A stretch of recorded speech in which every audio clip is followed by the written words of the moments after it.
Netflix processes over 1 billion user interactions daily, yet a staggering 90% of machine learning projects fail to make it to production due to data quality issues. Here's what most engineers get wrong when designing ML data pipelines. Keep this in mind. We'll see why this matters when we discuss scaling and reliability. By the end of this video, you'll know exactly how to build a robust and scalable pipeline for ingesting, validating, and engineering features for machine learning models. Let's define the scope of our ML data pipeline. Functionally, we need to ingest data from various sources, validate its integrity against predefined rules, transform it into usable features suitable for model training and inference, and store these features in a feature store. Non-functional requirements include scalability to handle billions of events daily, low latency for feature retrieval to serve real-time predictions, and high data quality to ensure model accuracy. A clarifying question: do we need real-time feature engineering, or is batch processing sufficient? Let's assume batch for now to simplify the design, but we'll consider the real-time implications later. We'll also need a rate limiter to protect our API from abuse. The secret is to design for failure from the start. Let's estimate the scale of our data pipeline. Remember the 1 billion daily interactions? This is where that matters. Assume 1 billion events per day are ingested. That's roughly 11.5K events per second, 1B over 24 times 60 times 60. If each event is 1 KB, we're looking at 11.5 megabytes per second of data ingestion. For storage, if we keep data for 30 days, that's 1 KB times 1B events per day times 30 days equals 30 terabytes of storage. Bandwidth-wise, if we need to read all the data for a daily feature engineering job, that's 30 terabytes to read in 24 hours, requiring roughly 3.5 gigabits per second throughput. These estimations will guide our technology choices. We'll need to handle this QPS and storage volume when designing our system. Here's the high-level design for our ML data pipeline. We'll separate the read and write paths for optimized performance. The write path, top, starts with clients sending data to a load balancer, then to an API gateway, post/API/v1/events. From there, data flows to app servers. These servers synchronously write to a primary database, PostgreSQL, with asynchronous replication to replicas. For non-critical operations, we use asynchronous processing. A message queue, Kafka, feeds a worker pool, which writes to an analytics database, ClickHouse. Cache invalidation is shown from the app servers to Redis. The read path, bottom, starts with clients hitting the load balancer, then the API gateway, get/API/v1/features, which checks the cache first. A cache hit returns immediately. A cache miss queries the read replica and populates the cache. We also have side components, a CDN for static data, a rate limiter for API protection, and monitoring for system health. We use Kafka because it provides ordering guarantees and replayability, which are crucial for data consistency. SQS was considered, but it lacks these features. Here's the twist. Most engineers overlook the importance of data lineage tracking at this stage. This architecture is designed to handle the scale of 1 billion daily interactions. Now let's dive into the core logic of the data validation service. We'll use Debezium for change data capture from our operational databases to ingest data. Data validation is crucial. We'll implement schema validation to ensure data conforms to expected formats.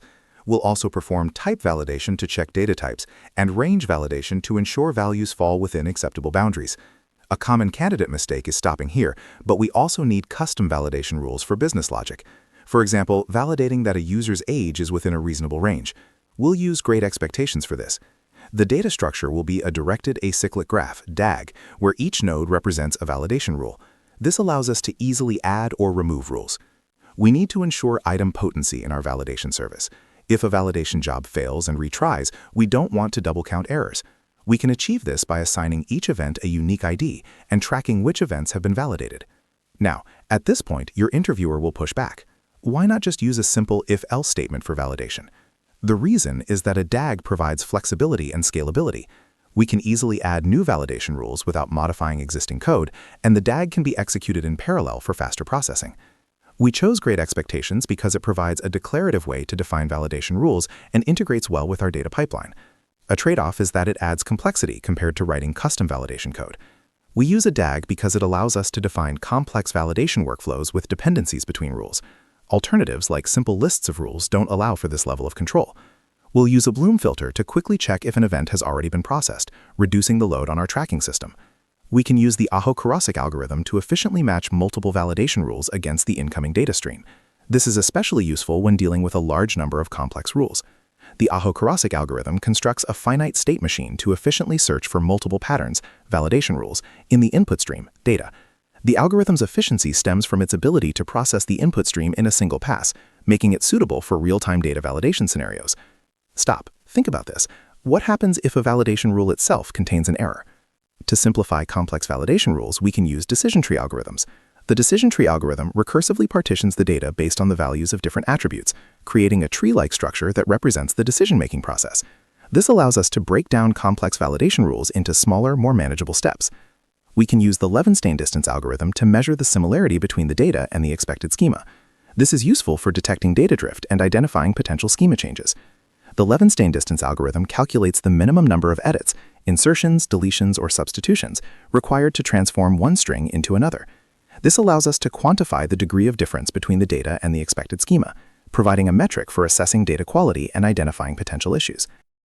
Let's define the data model for our feature store. We'll use Cassandra for its high write throughput and scalability. The schema will include feature name, text, primary key, entity ID, text, primary key, feature value, blob, feature type, text, created at, timestamp, job ID, UUID, parent ID, UUID, and budget consumed, float. Created at and job ID are audit fields for tracking when and how the feature was created. Parent ID enables data lineage tracking, allowing us to trace augmented samples back to their original sources. Budget consumed is for differential privacy, tracking the amount of privacy budget used for each feature. We'll index entity ID to enable fast lookups by entity. Pause and think. What's missing from this schema? We also need a version field to track feature versions and enable rollback if necessary. We use UUIDs for job ID and parent ID to ensure uniqueness across distributed systems. We chose Cassandra because it's a distributed NoSQL database that can handle the high write throughput required for our feature store. Relational databases like Postgres were considered, but they don't scale as well for this use case. We'll use the murmur hash algorithm to distribute data evenly across Cassandra nodes. Murmur hash is a non-cryptographic hash function suitable for general hash-based lookup. It provides good distribution and performance. Now, let's talk about scaling our ML data pipeline.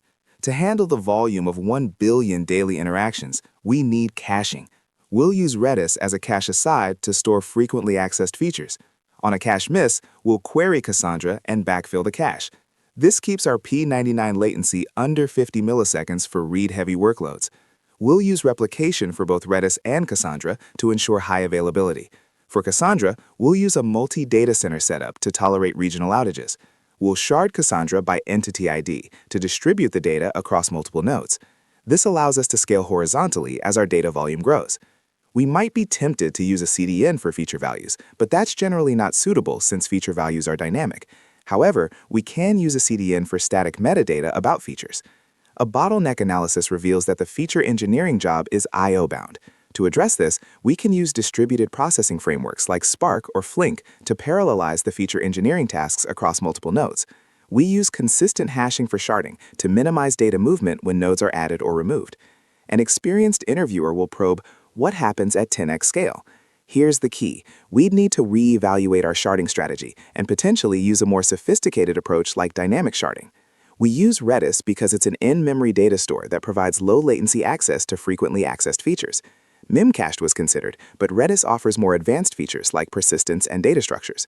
We'll use the least recently used, or LRU, eviction policy in Redis to ensure that the most frequently accessed features are always available. Remember the 1 billion daily interactions? This is where caching becomes critical to maintain low latency. Building on our scaling strategy, for fault tolerance, we'll use redundant components and automated failover mechanisms.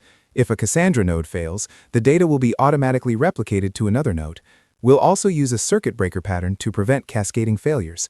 For monitoring, we'll track key metrics like data ingestion rate, validation error rate, feature store latency, and resource utilization. We'll use Prometheus and Grafana for monitoring and visualization. For alerting, we'll set up alerts for critical events like high validation error rates or service outages. We'll use PagerDuty to notify on-call engineers. The circuit breaker pattern prevents cascading failures by stopping requests to a failing service before it overloads other services. This improves the overall resilience of the system.